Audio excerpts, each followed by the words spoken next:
Sona. Le déclic, ça a été vraiment, alors c'est une histoire que je raconte souvent, mais bon, ça a été le visionnage de Bande de filles, de Céline Sciamma, et de me dire, ben, assez de voir nos vies racontées, ben, pas de la bonne manière. Allez, cassez-vous.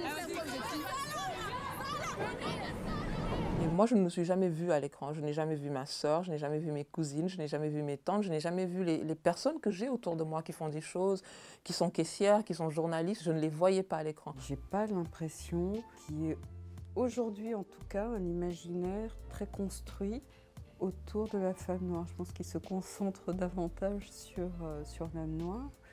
Et qu'en revanche, peut-être les images qu'on a sont plus anciennes, de temps plus anciens, je dirais sans doute des temps coloniaux, de cette idée effectivement du corps offert, de la lascivité, de la sexualité.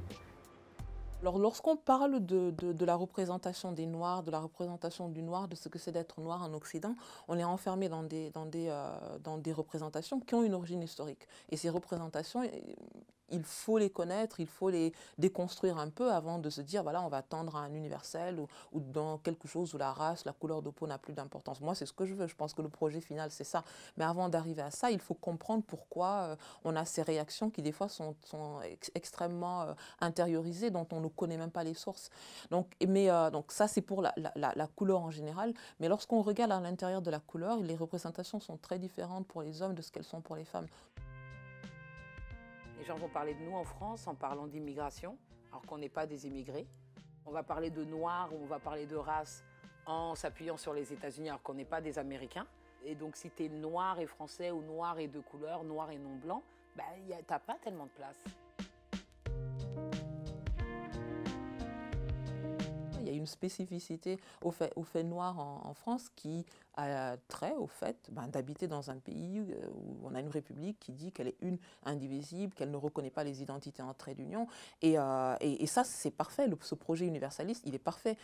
Mais il serait parfait s'il était réel, s'il était vraiment réel. Parce on se rend compte au jour le jour qu'on est confronté à des choses très concrètes qui montrent que ces identités en trait d'union, que cet universalisme, en fait, il n'est pas vraiment de fait.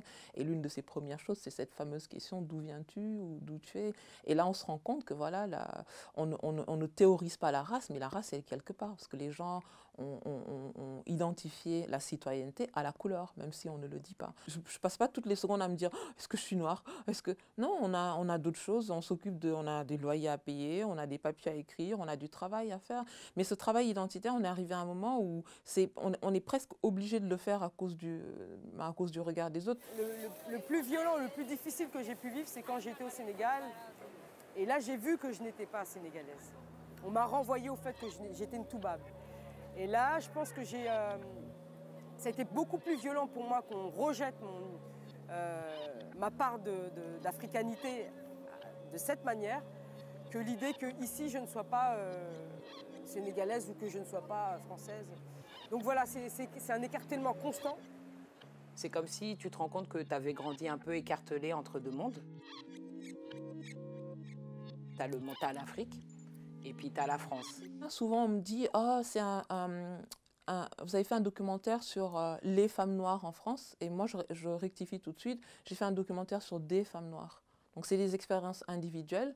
Et ce qui est intéressant, c'est lorsqu'on regarde ce cheminement de ces 7 parcours, c'est il y a beaucoup de choses qui se recoupent. On retrouve des choses très similaires. Par exemple, l'expérience de l'écartèlement entre la culture d'origine, les cultures d'origine, la culture française, ce qui se passe à la maison, ce qui se passe à l'école. Et puis, il y a aussi des choses très, très différentes dans l'impact que ça a eu, le temps qu'on a mis à gérer ça. Il y en a qui gèrent encore, il y en a qui se sont dit, moi, j'ai plus envie de me poser ces questions. Donc ça, c'est les différences qui fait qu'on ne peut pas être toutes mises dans le même panier, mais l'écartèlement, absolument.